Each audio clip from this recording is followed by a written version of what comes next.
Bem-vindo ao podcast Agente de Felicidade. Hoje vamos falar de que forma e quais são os recursos para produzir mais otimismo na sua vida. Eu sou Ana Paula Ivo e sou Agente de Felicidade. Fique comigo até ao fim e vamos juntos nesta jornada para a felicidade autêntica e duradoura. Desenvolvimento e florescimento humano. Desenvolvimento e florescimento humano.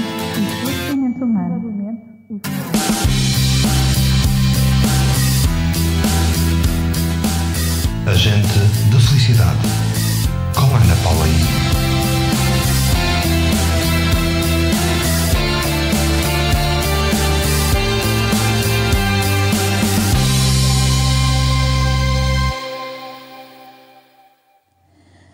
Na escola, aprendemos uma quantidade inumerável de conteúdos que apenas contribuem para um conhecimento geral. Tirando o facto de aprendermos a ler e a escrever, todas as matérias são tão intelectuais que as perdemos da memória ao longo dos anos. Este conhecimento pode até ser interessante, mas na maior parte das vezes não o é, e tem por objetivo formatar, em vez de formar. Desde a educação familiar à educação escolar, que somos formatados para ter boas oportunidades de trabalho para a nossa subsistência, como se isso fosse a única saída para a vida, mesmo que signifique ficar anos ou mesmo uma vida inteira a fazer a mesma coisa na mesma empresa até à reforma.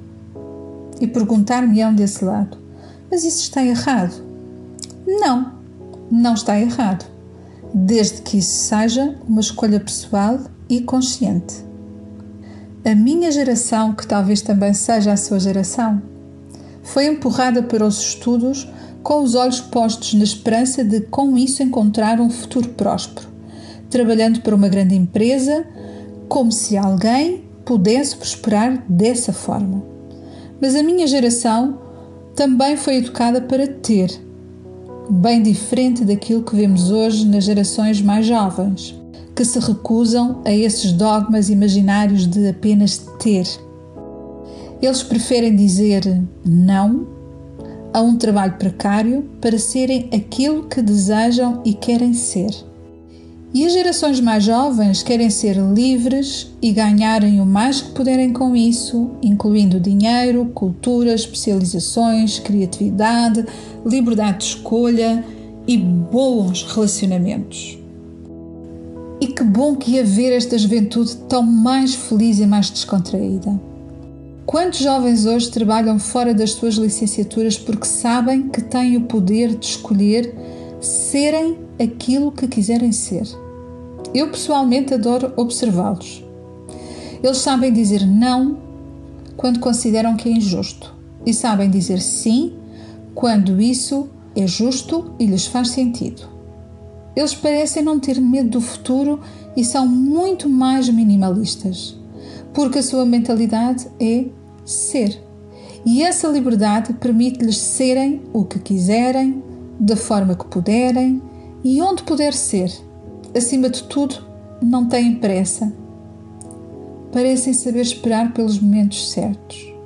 Para a minha geração, que talvez também seja a sua geração, isto parece tudo menos normal. A sua descontração confunde-se com o deixa andar. As suas certezas confundem-se com arrogância. E quando dizem não a um trabalho, que a nós nos parece um trabalho de sonho, confundimos isso com irresponsabilidade e preguiça. Mas então os jovens têm razão ou não? Eu penso que sim, que os jovens têm razão. Eles abriram mão de tudo o que lhes ensinamos em termos de sobrevivência e o nosso exemplo deixou de ser um modelo apelativo para eles. Será que estão realmente errados ou será que estão realmente certos? Então fiquem comigo e vamos juntos refletir. Vamos repensar as nossas vidas. Algum de nós recebeu por educação como criar estratégias para fazer acontecer, saber administrar e multiplicar a vida, desde o material ao imaterial, desde o dinheiro aos relacionamentos? Algum de nós recebeu educação emocional, hoje conhecida como autoconhecimento, para desenvolver abundância, ou teremos recebido ordens para replicar a mentalidade da escassez, que é o medo de não ter? Algum de nós recebeu educação espiritual não religiosa, antes filosófica, para aprender a identificar e a praticar os princípios da vida e desenvolver a verdadeira e real prosperidade? Pois é, a falta desta educação colocou-nos numa posição de absoluta sobrevivência a todos os níveis da nossa vida. E acreditem ou não, até os mais bem-sucedidos o foram dentro deste modelo de sobrevivência e de escassez. Isto representa uma vida inteira a fazer sacrifícios de toda a ordem, que é, na verdade, a mentalidade da sobrevivência e da escassez. E perguntarão vocês desse lado: mas então, Ana, temos salvação? Sim, não só temos salvação, como todos nós, seres humanos, podemos aprender. Seja o que for, e neste caso, podemos aprender a mudar a vida. A psicologia positiva não é pensar positivo. Isso não é possível, tão pouco, quando a mentalidade é de sobrevivência e de escassez. A psicologia positiva assenta os seus pilares na construção em instituições positivas, olha para as características positivas dos seres humanos e ensina como emitir, produzir emoções positivas. Basicamente, onde existem pessoas, existe a possibilidade de erguer estes pilares. Por exemplo, as instituições positivas contribuem para o desenvolvimento humano, tirando o melhor de cada pessoa e, com isso, contribui para comunidades mais resilientes. E entenda-se por instituições positivas desde empresas, instituições sociais e, nomeadamente, instituições escolares. As características positivas são individuais, são as forças e as virtudes de caráter que todas as pessoas possuem e precisam de reconhecer não só em si mesmas, mas também nos outros, o que significa que há logo aqui um espaço para se manifestar a empatia, a tolerância, a interajuda e o respeito, independentemente da cor, da religião, da crença, ou seja, do que for. As emoções positivas são, na verdade, recursos intelectuais, físicos e sociais que existem em todas as pessoas, em todos os seres humanos, e todos podem aprender a desenvolver estes recursos para turbinar a produção de emoções positivas.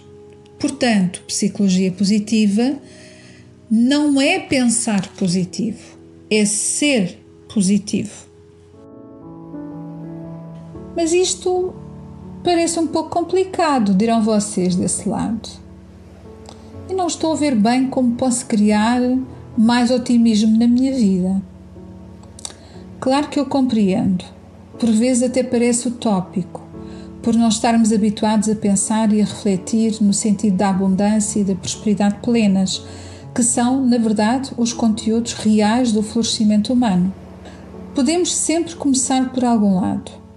E neste caso podemos começar por colocar em prática os princípios da vida, para sair da mentalidade da sobrevivência, que inclui a escassez, o medo de não ter, o medo que falte, o medo de que não chegue o suficiente. E sabia que isso é uma doença mental? E é verdade. A escassez e a mentalidade da sobrevivência é uma doença mental. A importância desta reflexão, que aparentemente até pode parecer pessimista, tem a intenção de abrir novos canais na sua linha de pensamento e de emoções. Todos fazemos sempre o melhor que podemos e o melhor que sabemos. Mas eu também lhe posso afirmar que todos nós, todas as pessoas, todos os seres humanos, possuem verdadeiramente um potencial que lhes permite chegar à excelência, criando maior bem-estar e mesmo criando felicidade verdadeira e autêntica. Mas para isso precisa de compreender, em primeiro lugar, os principais princípios que regem a vida e que lhe dão a oportunidade de criar mais otimismo para a sua vida. E mais otimismo significa mais bem-estar a todos os níveis: físico, emocional, mental, psicológico e espiritual. Falaremos desses princípios no próximo podcast, que será a parte 2 do podcast de hoje. E assim terminamos a nossa conversa de hoje, sem antes lhe agradecer com sinceridade pela sua amável e querida presença desse lado, e desejo sinceramente ter inspirado o seu coração e ter contribuído com soluções positivas para que possa ser mais feliz e próspero e próspera. A Agente de Felicidade regressa na próxima segunda-feira, às 21 horas, como habitualmente, para mais uma conversa com mais soluções positivas para continuar a florescer plenamente. Entretanto, gostaria de relembrar a importância de apoiar a rádio online do canal Portugal Místico, e tem muitas formas de o fazer voluntariamente e também de deixar ficar os seus likes e os seus comentários, que nos incentivam a fazer mais e melhor para que possa alcançar o bem-estar e a felicidade. Fique com o meu carinhoso abraço e até para a semana, para o podcast 2 deste tema para criar mais otimismo na sua vida. Até lá, uma boa semana.